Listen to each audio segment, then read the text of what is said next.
हमारे पास आता है इम्पीडेंस ट्रायंगल क्या होती है। हम यहाँ पर जो फेजर डायग्राम है वहाँ से एक ट्रायंगल ड्रॉ करते हैं। ये ट्रायंगल हमारे पास आएगी जिसकी ये जो बेस है ये हमारी ओमिक रेजिस्टेंस को रिप्रेजेंट करता है और ये परपेंडिकुलर जो है ये रिप्रेजेंट करता है एक्स एल माइनस एक्स सी को। तो ये जो इसका हाइपोटेनस आता है जेड को रिप्रेजेंट करेगा, यानी कि इम्पीडेंस को रिप्रेजेंट करेगा, और ये जो एंगल बनाएगा इसको बोलते हैं हम फाई फेज एंगल। तो मीनिंग क्या, ये जो ट्रायंगल हमारे पास बने इस ट्रायंगल को बोलते हैं इम्पीडेंस ट्रायंगल। इसको हम इम्पीडेंस ट्रायंगल क्यों बोलते हैं, क्योंकि इस ट्रायंगल की हेल्प से हम जो है किसी भी सीरीज एलसीआर सर्किट की इम्पीडेंस फाइंड आउट कर सकते हैं। तो यहाँ पर अगर हमें इम्पीडेंस फाइंड आउट करना है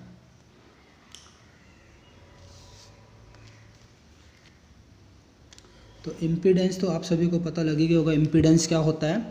तो इम्पीडेंस क्या था, हमने इसकी डेफिनेशन पहले भी की थी। तो इम्पीडेंस से पहले आपको क्लियर होना चाहिए, impedance effective resistance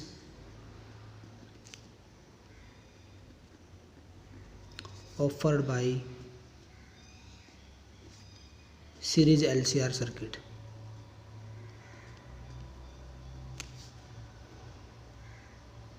series LCR circuit जो रेजिस्टेंस ऑफर करेगा इफेक्टिव रेजिस्टेंस, उस रेजिस्टेंस को हम बोलते हैं यहाँ पे क्या, इम्पीडेंस। तो इस ट्रायंगल से निकाल सकते हैं हम, ट्रायंगल अप्लाई करके यहाँ से हम किसकी वैल्यू निकाल सकते हैं, इम्पीडेंस। तो जेड जो आएगा this is equal to R square plus X L minus X C square, और इसका हमें क्या करना है, स्क्वायर रूट करना है। इसी के साथ साथ हम यहाँ से जो है करंट और वोल्टेज के बीच में भी रिलेशन फाइंड आउट कर सकते हैं। तो ये अगर हम रिलेशन निकालते तो टेंजेंट फाई से हम इसकी वैल्यू निकाल लेंगे। टेंजेंट फाई जो आएगा, टेंजेंट फाई करंट और वोल्टेज के लिए रिलेशन निकालने के लिए, यानी कि फेज एंगल अगर फाई फाइंड आउट करना है एलसीआर सर्किट के लिए, तो टेंजेंट फाई यहाँ ट्रायंगल से निकाल लेंगे, परपेंडिकुलर डिवाइड बाई जो इसका बेस आएगा, यहाँ से हम ये वैल्यू फाइंड आउट कर सकते हैं। तो X L minus X C divide by क्या हो जाएगा, आर। तो ये हम यहाँ से फाई की वैल्यू निकाल लेंगे। तो फाई जो है हमें किसकी इन्फॉर्मेशन देता है, फेज के बारे में इन्फॉर्मेशन देता है कि वोल्टेज जो है यहाँ पर जो आएगी वोल्टेज और करंट के बीच में कितना फेज डिफरेंस आएगा। तो ये भी हम यहाँ से फाइंड आउट कर सकते हैं। तो टेंजेंट फाई की वैल्यू से then phi is equal to tangent inverse X L minus X C divide by R. तो यहाँ से हम ये फेज एंगल निकाल लेंगे, फाई की वैल्यू हम फाइंड आउट कर सकते हैं। तो एट रेजोनेंस कंडीशन अगर लेते हैं, at resonance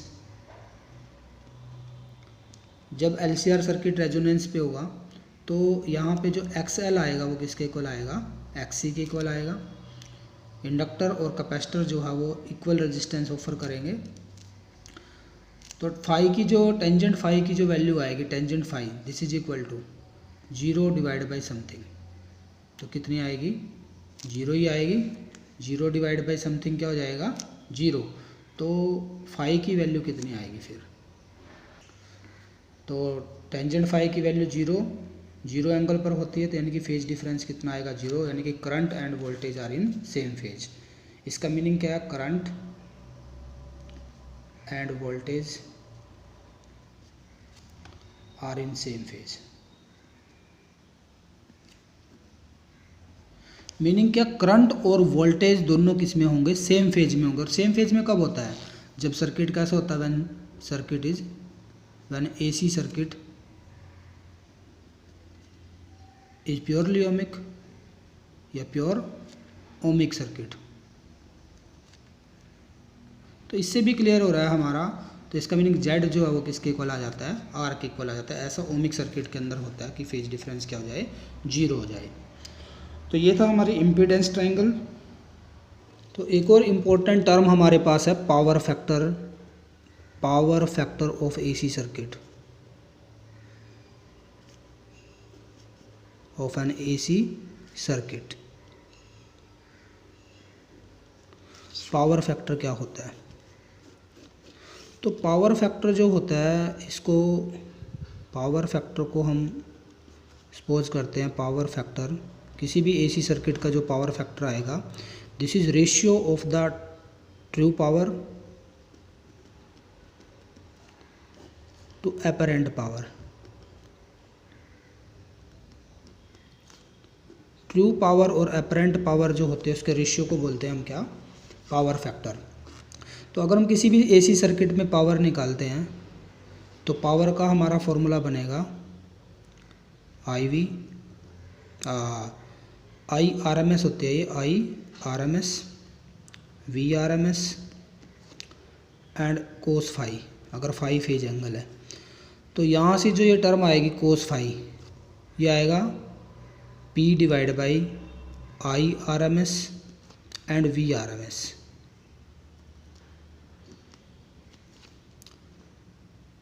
I R M S और वी आर एम एस जो आता है, इस टर्म को हम बोलते हैं क्या, पावर फैक्टर।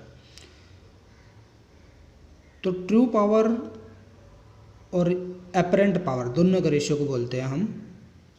तो मीनिंग यहाँ से हम इसको इम्पीडेंस ट्रायंगल के साथ भी रिलेट कर सकते हैं।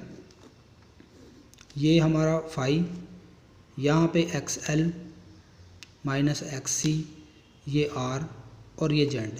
तो यहाँ से अगर कोस फाई की वैल्यू हम निकाल लें तो कोस फाई आएगा हमारा R divide by Z base upon hypotenuse. और जेड की वैल्यू अगर पुट करें R divide by Z, Z की वैल्यू आ जाएगी हमारे पास R square plus X L minus X C whole square, और पूरे का क्या कर दो, इसका नीचे स्क्वायर रूट कर दो। तो ये भी हमारे पास अनदर फॉर्मूला बनता है पावर फैक्टर के लिए। सिंपल सी डेफिनेशन है, it is the ratio of true power to apparent power. तो कोस फाई की वैल्यू हमें फाइंड आउट करनी होती है यहाँ से। तो पावर फैक्टर हम निकालते हैं सीरीज एलसीआर सर्किट का, for series LCR circuit at resonance. Resonance condition क्या थी, X L is equal to X C होता है जब, मीनिंग करंट मैक्सिमम होता है, या जेड किसके इक्वल आ जाती है, आर के इक्वल आ जाती है। ये हमारी जो है रेजोनेंस कंडीशन होती है सीरीज एलसीआर सर्किट के लिए। तो कोस फाई जो आएगा, पावर फैक्टर जो आएगा, दिस इज इक्वल टू कितना आएगा, तो इम्पीडेंस ट्रायंगल से करना चाहिए उससे कर सकते हो। तो ये आएगा आर डिवाइड बाई जेड था, तो आर जेड की वैल्यू भी आर है, आर से आर कैंसिल 1 बचेगा, तो कोस फाई जो आएगा दिस इज इक्वल टू 1। यानी कि पावर फैक्टर जो सीरीज एलसीआर सर्किट का होता है वो कितना आता है हमारे पास, 1 आता है। तो यहीं से हम फेज भी निकाल सकते हैं, फाई की वैल्यू भी निकाल सकते हैं। करंट और वोल्टेज जो है एक दूसरे के साथ कितना फेज डिफरेंस यहाँ पर आएगा सीरीज एलसीआर सर्किट में, कितना आएगा, कोस फाई की वैल्यू 1 होती है कब, जब फाई की वैल्यू कितनी होगी, 0। यानी कि सीरीज एलसीआर सर्किट जब रेजोनेंस पे होगा तो फेज डिफरेंस भी हम यहाँ से फाइंड आउट कर सकते हैं by using the term power factor. अब देखो इसके बाद अगर हम ये सपोज करें, कुछ स्पेशल केस लेते हैं, पावर फैक्टर निकालते हैं, power factor for pure ohmic circuit.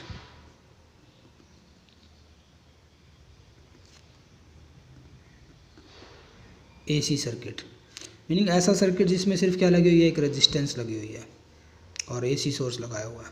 तो इस जो रजिस्टर है इसके अक्रॉस कितना पावर का लॉस होगा वो भी हम निकाल सकते हैं यहाँ से। तो पावर फैक्टर निकालते हैं सबसे पहले कोस फाई जो आएगा, अब देखो आ रही है, अगर करंट मान लो आई पास होता है तो यहाँ पे ड्रॉप जो होगा हम उससे भी निकाल सकते हैं, और दोनों फार्मूला से हम इसको फाइंड आउट कर सकते हैं। तो इस केस में हमारी जेड जो है वो आर के इक्वल है, तो आर बाई आर से आर कैंसिल, तो कितना बचेगा, ये 1 बचेगा। यानी कि फाई की वैल्यू जो आएगी वो कितनी आएगी हमारी, फेज एंगल भी निकल जाएगा ना साथ में, 0 आएगा। तो कोस फाई जब 1 है तो इसका मीनिंग अगर हमें पावर लॉस निकालना है, पावर लॉस कितना आएगा, तो पावर लॉस कितना आएगा यहाँ पर, V R M S, I R M S और कोस कितना हो जाएगा, फाई। इस फॉर्मूले से हम कितना पावर लॉस होगा जब एसी अप्लाई करेंगे किसी रजिस्टर के अराउंड, तो एवरेज पावर हम उसकी फाइंड आउट कर सकते हैं। तो पावर, एवरेज पावर जो कंप्लीट साइकिल पे आएगी वो कितनी आएगी। अब वी आर एम एस क्या आएगा, पीक वैल्यू डिवाइड बाई √2। ऐसे ही ये भी आई आर एम एस, ये भी क्या आ जाएगा, peak value of current divide by √2। और कोस फाई जो है, यहाँ पे फाई की वैल्यू हमारे पास है 0, कोस फाई की वैल्यू 0, तो कोस 0 1 हो जाएगा। तो यानी कि जो पावर, एवरेज पावर का लॉस होगा कंप्लीट साइकिल पे एसी के, वो कितना आएगा, V0 I0 डिवाइड बाई 2 आएगा। तो ये भी आप याद रख सकते हो फॉर्मूला MCQ के लिए या न्यूमेरिकल्स को सॉल्व करने के लिए। तो ये तो हमारा प्योर ओमिक सर्किट। अब हम करते हैं सेकंड केस कैपेसिटिव सर्किट के लिए, फॉर कैपेसिटिव सर्किट।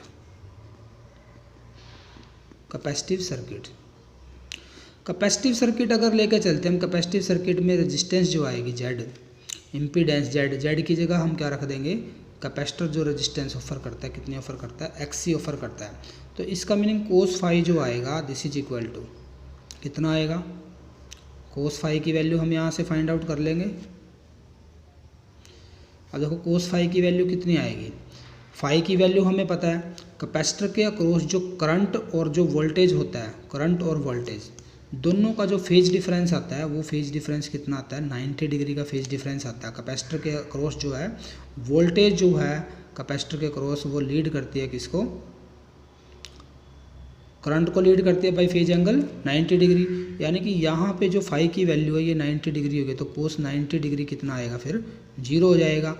और अगर एवरेज पावर निकाले कंप्लीट साइकिल पे AC के, average power for complete cycle,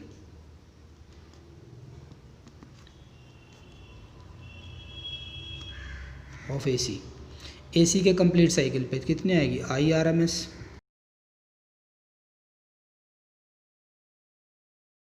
90 degree, कोस 90 0। तो एवरेज पावर का जो लॉस होता है कितना होगा, किसी भी कैपेसिटर के क्रॉस हो कितना होगा, 0 होगा। यानी कि कैपेसिटर के क्रॉस कोई पावर का लॉस AC के लिए कंप्लीट साइकिल के लिए नहीं होगा। तो सेम ऐसे ही हम इंडक्टर का भी केस करते हैं। इंडक्टर के केस में फॉर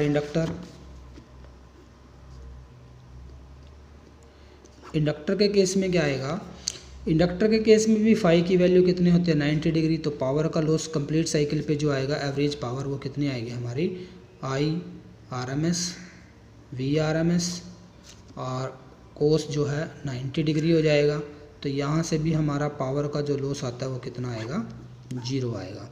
यानी कि इंडक्टर और कैपेसिटर अगर सर्किट में अलग अलग लगे हुए हैं तो इंडिविजुअली इनके क्रॉस जो है पावर का जो लॉस आता है वो 0 आता है। यानी कि अगर पावर फैक्टर की बात करें तो पावर फैक्टर कितना आएगा, 0 आता है इनके लिए।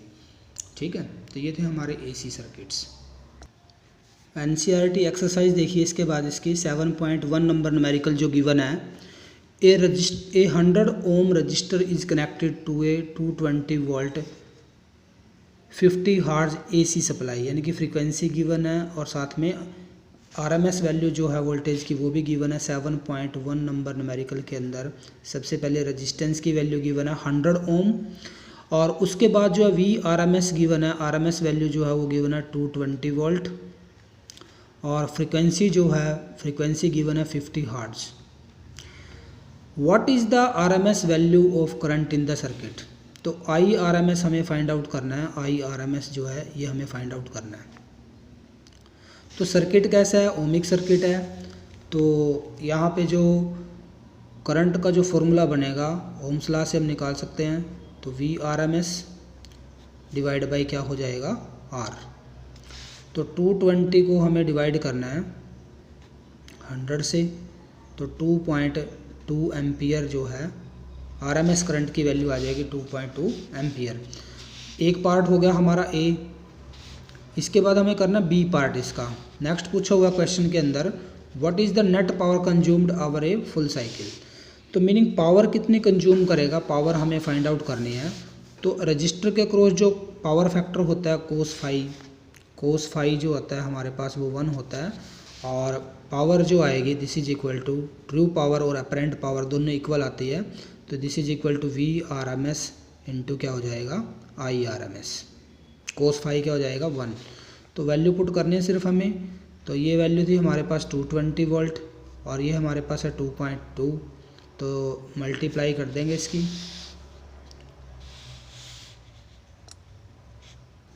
तो मल्टीप्लाई करके यहाँ से आ जाएगा 484 वाट। तो इतनी पावर आएगी हमारे पास इस क्वेश्चन के अंदर। ये था क्वेश्चन नंबर 7.1।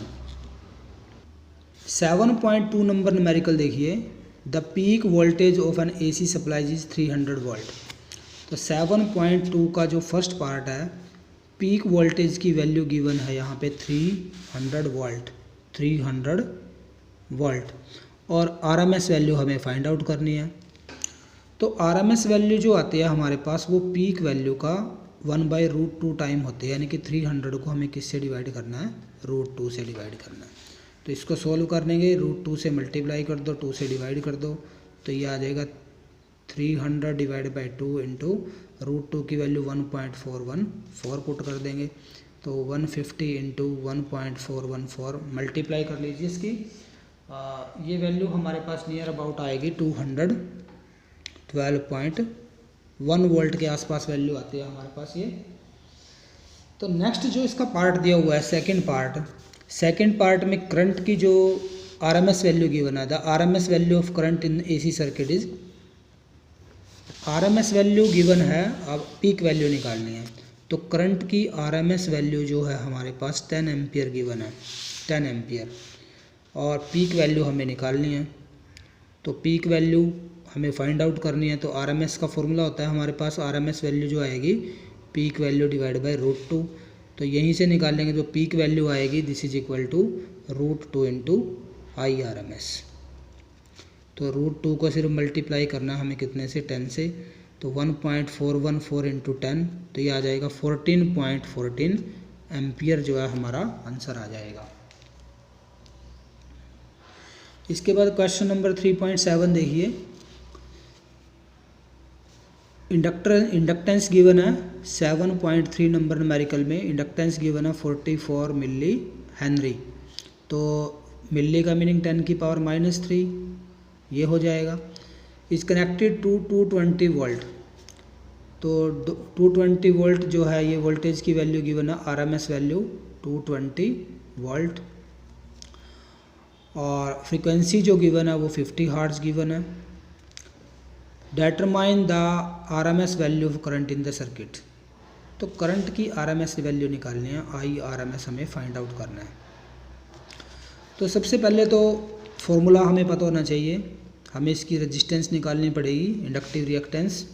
तो इंडक्टिव रिएक्टेंस क्या आती है, ओमेगा इंटू L होती है, और ओमेगा की वैल्यू 2π इंटू न्यू ये हो जाएगी, इंटू L हो जाएगा। तो ये वैल्यूज पुट कर देंगे, XL निकल जाएगा हमारा, XL की वैल्यू आ गई है 2, ये 22/7, ये 50 गिवन है, और L की वैल्यू जो है 44 मिली हेनरी गिवन है, तो 44 इंटू 10 की पावर -3, ये हमारी रेजिस्टेंस आ जाएगी। रेजिस्टेंस की यूनिट तो सेम ही रहेगी, ओम। तो यहाँ से अब हमें करंट निकालना है, तो IRMS जो आएगा हमारा this is equal to VRMS divide by क्या हो जाएगा, XL आ जाएगा। तो V की वैल्यू 220, और XL की जो ये वैल्यू है ये यहाँ पे पुट कर देंगे एज इट इज़, 2 डिवाइड में 22 डिवाइड में 7 मल्टीप्लाई में चला जाएगा, और 50 यहाँ से डिवाइड में आ जाएगा, 44 डिवाइड में आ जाएगा, और 10 की पावर -3 डिवाइड में आएगा, ऊपर जाके 10 की पावर +3 हो जाएगा ये। तो यहाँ से जो कैंसिल होता कर देंगे, ये कैंसिल हो जाएगा,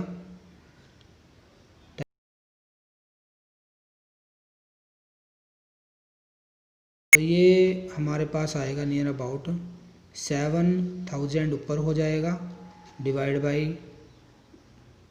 10, और ये हो जाएगा 44, एक जीरो लगा दो यहाँ पर, जीरो से जीरो कैंसिल, यानी कि 700 डिवाइड बाई 44, 700 डिवाइड बाई 44।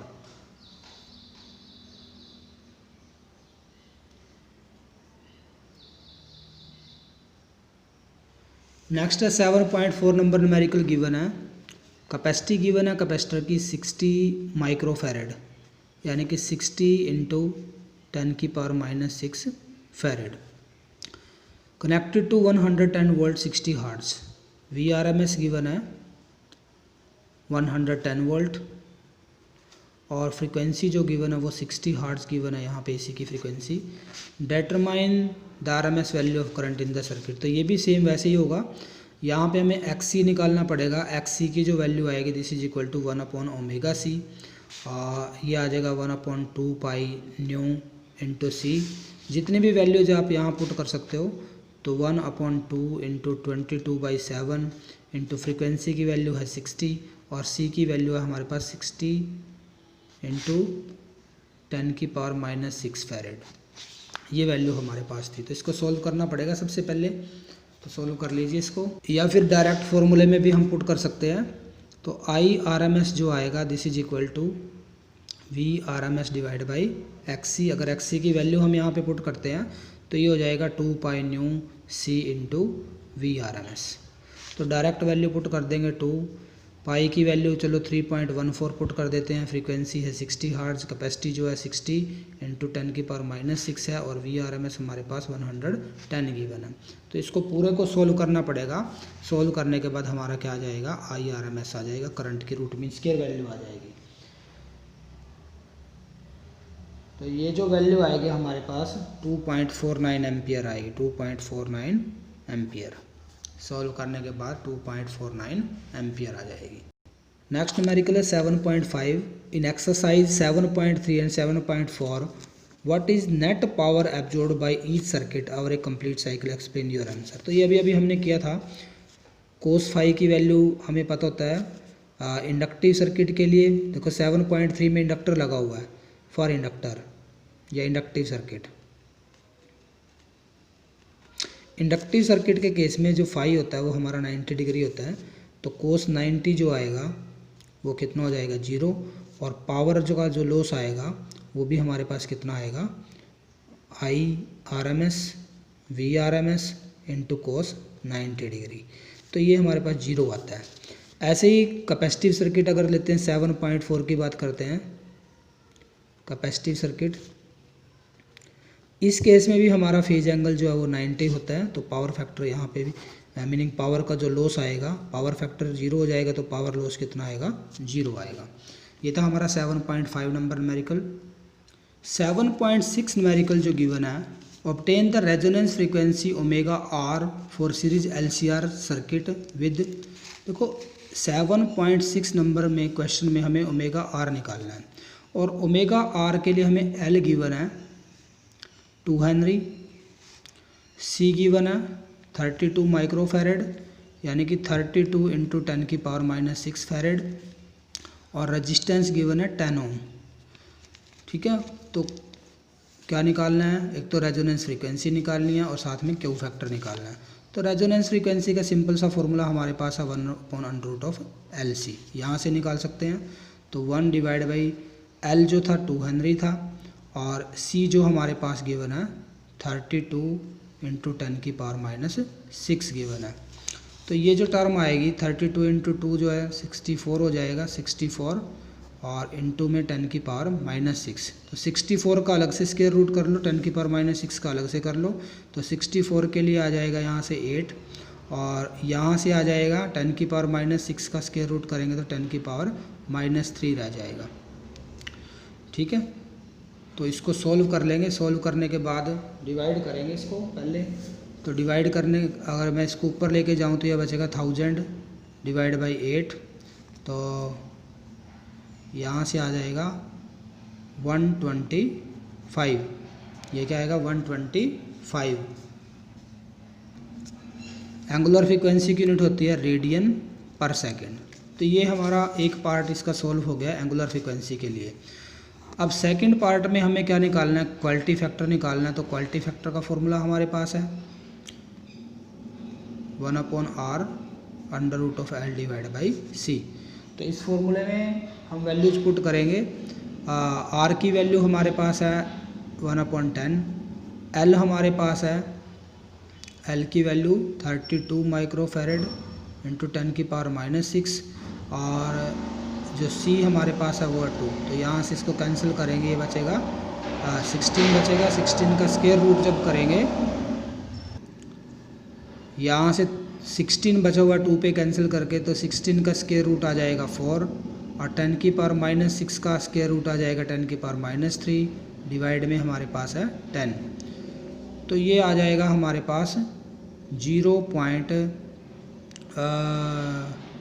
यहाँ से 10⁻⁻4 हो जाएगा, तो 0.004। This is quality factor. 0.30 लगा करके फिर 4 आता है, तो ये क्वालिटी फैक्टर आ जाएगा LCR सर्किट के लिए। तो क्वेश्चन में शायद ये वैल्यू हमने उल्टी पुट कर दी है, इसको ठीक कर लेंगे।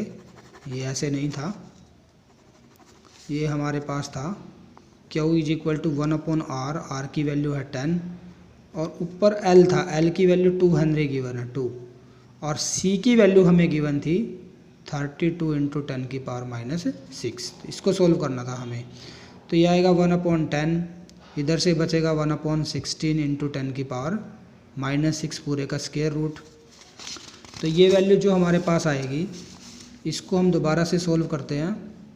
क्वालिटी फैक्टर के लिए 1/10 और 2 डिवाइड बाई 32 × 10⁻⁻6।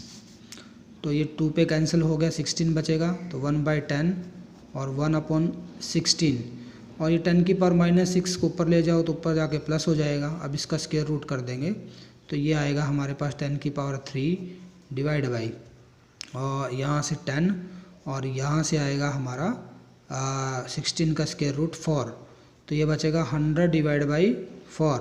तो इसको कैंसिल करके कितना आएगा आंसर? 25 आएगा, यानी कि क्वालिटी फैक्टर हमारा कितना आ गया? 25 आएगा आंसर। तो इसके बाद है 7.8 नंबर क्वेश्चन है। सपोज 7.7 नंबर क्वेश्चन है हमारा। ए चार्ज 30 कैपेसिटी गिवन है 30 माइक्रोफेरेड, यानी कि 30 × 10⁻⁻6 farad is connected to inductor given है मिली हेनरी गिवन है, तो इसका मीनिंग इंडक्टर लगा हुआ है 27 मिली हेनरी का इंडक्टर लगा है। तो 27 × 10 की पावर जो आएगा ये हो जाएगा हमारे पास मिली, मीनिंग 10⁻³ हेनरी। और what is the angular frequency of free oscillation of the circuit. तो एलसी सर्किट है हमारे पास। वैसे तो एलसी सर्किट हमारे सिलेबस में नहीं है, फिर भी फ्रीक्वेंसी का इसका फ्रीक्वेंसी का फॉर्मूला हमारा 1/√LC ही होता है। और अगर फ्रीक्वेंसी निकालना है तो 2 यहाँ पे आएगा 1/2π 1 डिवाइड बाई √LC। तो ये फॉर्मूला लगा सकते हो आप 1/2π √LC। तो इससे निकाल सकते हो, सीधी वैल्यू पुट कर दो, आंसर आ जाएगा। तो नेक्स्ट हमारे पास क्वेश्चन है 7.8 नंबर क्वेश्चन, जो कि 7.7 वाले जो है हमें यहाँ पे यूज़ करना है कैपेसिटी और इंडक्टेंस यूज़ करने हैं हमें। तो यहाँ पे इनिशियली चार्ज गिवन है। Suppose initial charge on capacitor in exercise 7.7 is 6 milli henry. 8th question में जो इनिशियल चार्ज गिवन है 6 मिली कूलम गिवन है ये, तो ये आ जाएगा 6 × 10⁻³ coulomb. What is the total energy storeyed in circuit initially. Initially capacitor के अंदर कितनी एनर्जी स्टोर होगी, एनर्जी निकाल लेते हैं कैपेसिटर की। तो एनर्जी जो आती है कैपेसिटर के अंदर जो स्टोर होती है, इलेक्ट्रिकल एनर्जी स्टोर होती है, ये एनर्जी आएगी हमारे पास E is equal to Q² divide by 2C। तो यही फॉर्मूला होता है हमारा Q² डिवाइड बाई 2C। तो वैल्यू पुट कर देंगे। चार्ज की वैल्यू थी 6 × 10⁻³ इंटू 2 बार है, स्क्वायर दिया हुआ है तो 6 × 10⁻³ और 2 कैपेसिटी हमारे पास गिवन थी 7.7 क्वेश्चन में 30 माइक्रोफेरेड। तो ये आ जाएगा 30 माइक्रोफेरेड यानी कि 10⁻⁻6। तो 10⁻⁻6 तो यही कैंसिल हो जाएगा, 6 पे ये कैंसिल हो जाएगा, 5 2 पे ये कैंसिल हो जाएगा, या 2 को एज इट इज़ रखो। तो एनर्जी जो आई, this energy is equal to 6 divide by 10, 0.6 joule जो है एनर्जी कैपेसिटर के अंदर स्टोर होती है। अब ये कह रहा है भी अगर हम सर्किट में कैपेसिटर के साथ एक इंडक्टर लगा दें, यहाँ पे एक इंडक्टर को इसके साथ जो है कनेक्ट कर दें, तो क्या होगा? करंट पास होगा, ऐसे जाएगा करंट। तो जितनी इसकी इलेक्ट्रिकल एनर्जी थी अब वो यहाँ पे मैग्नेटिक एनर्जी की फॉर्म में स्टोर हो जाएगी। अगर हम ये कंसीडर करें there is no loss of power, तो इनिशियल एनर्जी और फाइनल एनर्जी दोनों क्या रहेगी? इक्वल रहेगी। बस अब यहाँ पे इलेक्ट्रिकल एनर्जी शेयर कर लेगी, ये जो कैपेसिटर अपनी एनर्जी को शेयर करेगा किसके साथ? इंडक्टर के साथ। नेक्स्ट क्वेश्चन नंबर 9 देखिए। ए सीरीज LCR सर्किट जिसकी रेजिस्टेंस गिवन है 20 ओम, इंडक्टेंस गिवन है 1.5 हेनरी एंड कैपेसिटी गिवन है 35 microfarad is connected to a variable frequency 220 volt AC supply. When the frequency of the supply equal to the natural frequency of the circuit. देखो अब क्या कर रहा है, frequency supply की frequency natural frequency के equal है, तो इसका मीनिंग सर्किट जो है LCR सर्किट वो रेजोनेंस पे है। What is the average power transfer to the circuit in one complete cycle, यानी कि LCR सर्किट रेजोनेंस कंडीशन में कितनी पावर सप्लाई करेगा, तो पावर ही निकालनी है हमें एट रेजोनेंस।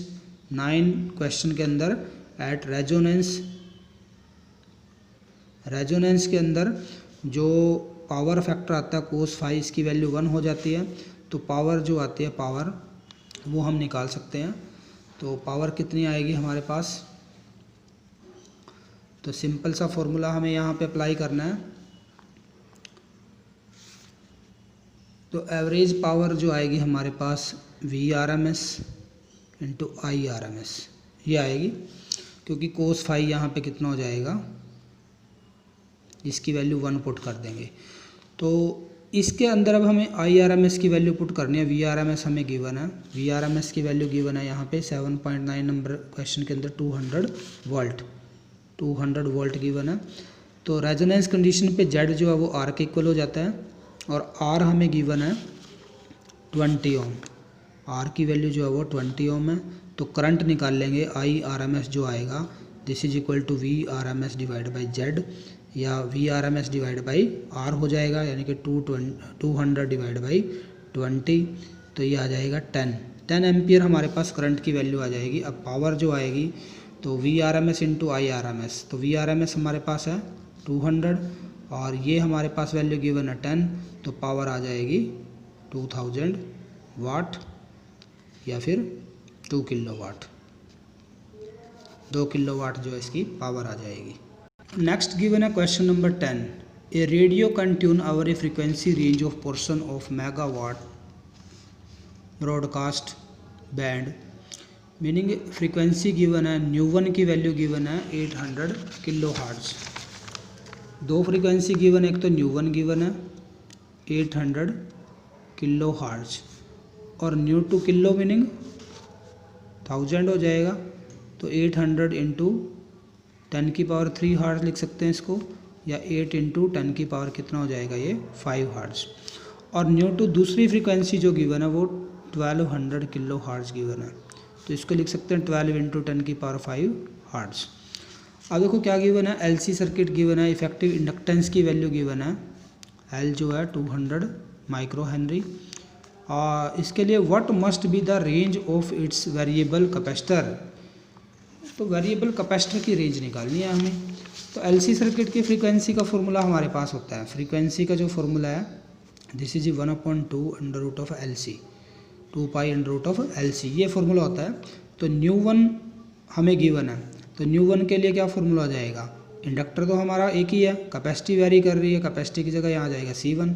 अगर न्यू2 निकालना है हमें then this is equal to,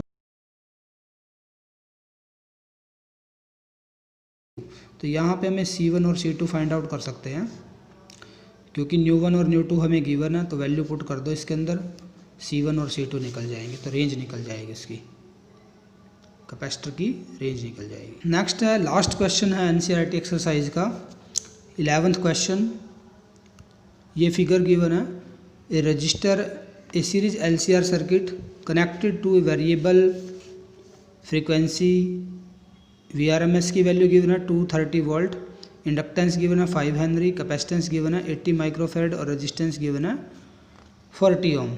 तो सबसे पहले क्या है, determine the source frequency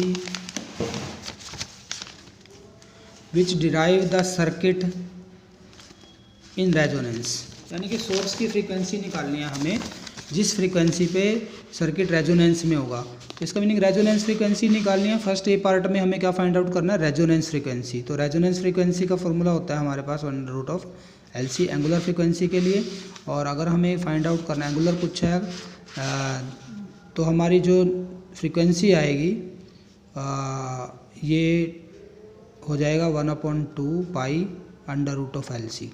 L भी गिवन है हमें, L गिवन है 50 हेनरी और C गिवन है हमें 80 माइक्रो फैरेड। तो यहाँ पुट कर देंगे 1/2, पाई की वैल्यू 22/7 और L जो गिवन है 50 गिवन है, सी गिवन है 80 माइक्रोफैरड, माइक्रो मीनिंग 10⁻⁻⁶। तो इसको हमें सोल्व करना पड़ेगा। अगर सिर्फ एंगुलर फ्रीक्वेंसी निकालनी है तब हम इस फॉर्मूले में पुट कर देंगे।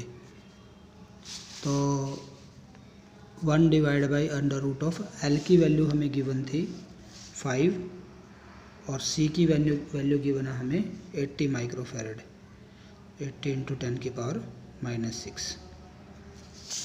तो इसको सोल्व करना है हमें सिर्फ। तो 10⁻⁶ ऊपर चला जाएगा, प्लस का हो जाएगा इसका स्क्वायर रूट, डिवाइड में 5 × 8, ये हो जाएगा 400 का स्क्वायर रूट। तो ऊपर आएगा 10⁻³ और नीचे जो ये टर्म है इसको हम लिख सकते हैं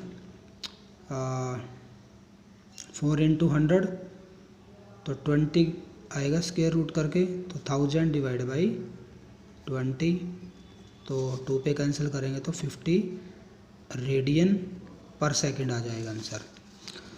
और दूसरा नेक्स्ट पार्ट देखो इसका, सेकंड पार्ट अगर देखें हम इस क्वेश्चन का, obtain the impedance of circuit and amplitude of the current at the resonating frequency. एक तो इम्पीडेंस फाइंड आउट करना और एक करंट फाइंड आउट करना है हमें। तो रेजोनेंस कंडीशन जब थी एट रेजोनेंस बी पार्ट में, जेड किसके इक्वल हो जाता है, आर के इक्वल। तो इम्पीडेंस जो आएगी, इम्पीडेंस हमारी कितनी आएगी, आर के इक्वल, और आर की वैल्यू हमें गिवन है क्वेश्चन के अंदर, आर की वैल्यू गिवन है 40 ओम। तो आंसर आ जाएगा 40 ओम। ठीक है। और उसके बाद नेक्स्ट हमें करंट भी फाइंड आउट करना है। तो एट रेजोनेंस करंट जो आएगा आई आर एम एस, तो ये आएगा हमारे पास V R M S divide by Z. तो वी आर एम एस की वैल्यू हमारे पास गिवन है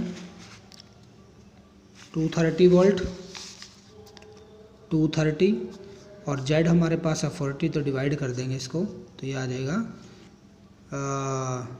कितने पे जाएगा, 6 पे नहीं जाता, तो 5 पॉइंट यहाँ से आएगा 5.75 एम्पियर आ जाएगा। इसके बाद नेक्स्ट जो फैक्टर गिवन है, नेक्स्ट जो पार्ट गिवन है सी पार्ट है, determine the RMS potential drop across the 3 elements of the circuit, show that the potential drop across the LC combination is 0 at the resonating frequency। अब देखो resonance frequency अगर हम consider करते हैं at resonance frequency, resonance frequency पर जो ये VL minus VC जो आता है ये 0 आता है हमारे पास, यानी कि जो टोटल वोल्टेज का ड्रॉप होता है वो पूरा का पूरा ड्रॉप किसके क्रॉस होता है, रजिस्टर के क्रॉस। अब अगर हमें VL निकालना है तो इसको हम निकाल सकते हैं I × XL, और VC हमें फाइंड आउट करना I × XC निकाल सकते हैं हम। RMS वैल्यू है ये हमारी, RMS वैल्यू इसकी, ये भी RMS वैल्यू है, तो यहाँ से हम वैल्यू निकाल लेंगे। अब देखो यहाँ पे XL और XC इक्वल होते हैं, XL किसके इक्वल है, XC के, और सीरीज में करंट भी सेम है, तो दोनों के क्रॉस जो यहाँ पे वोल्टेज का ड्रॉप आएगा इंडक्टर और कैपेसिटर के क्रॉस वो इक्वल आएगा, बट इनका फेज जो होता है एक दूसरे के बिल्कुल अपोजिट होता है, तो एक दूसरे को क्या कर देंगे, कैंसिल आउट कर देंगे। आप यहाँ से वैल्यू निकाल सकते हो, अलग अलग से यहाँ वैल्यू पुट कर देंगे, तो VL जो आएगा I RMS हम निकाल चुके हैं 23/4, और इनटू में XL की वैल्यू यहाँ पे पुट कर देंगे ओमेगा × L, और ओमेगा भी हम फाइंड आउट कर चुके हैं। रेजोनेंस कंडीशन पे हमने ओमेगा की वैल्यू निकाली थी 50, तो ये आ जाएगा हमारे पास 23/4 × 50 × L की जो वैल्यू हमारे पास है, इंडक्टेंस जो थी वो थी 5, तो ये आ जाएगा 5। तो इसको सॉल्व करना है हमें बस। तो इसको सॉल्व करने के बाद ये वैल्यू आएगी 1437.5 वोल्ट। तो इतना ही ड्रॉप जो है कैपेसिटर के क्रॉस भी होगा, बट हमारी अप्लाइड वोल्टेज तो 230 वोल्ट है, इतना ड्रॉप कैसे हो जाएगा। ये दोनों एक दूसरे के क्या है, अपोजिट, तो एक दूसरे को क्या कर देंगे, कैंसिल आउट कर देंगे, यानी कि कैपेसिटर के क्रॉस भी तो इतना ही ड्रॉप होगा 5 वोल्ट का। अब दोनों एक दूसरे के अपोजिट है, तो नेट ड्रॉप जो आएगा LC सर्किट में वो कितना आएगा, LC के अंदर 0 आएगा। तो पूरा का पूरा ड्रॉप जो आएगा 200 जो हमारा गिवन था 230 वोल्ट, ये 230 वोल्ट हमारा किसके क्रॉस ड्रॉप होगा, ये हमारा रजिस्टर के क्रॉस ड्रॉप होगा। और ये जो ड्रॉप आएगा टोटल, ये V के इक्वल आएगा, ये कितना आ जाएगा 230 वोल्ट आ जाएगा, 230 वोल्ट। तो सर्किट में टोटल ड्रॉप उतना ही होगा जितना अप्लाई किया हुआ है। Thank you very much.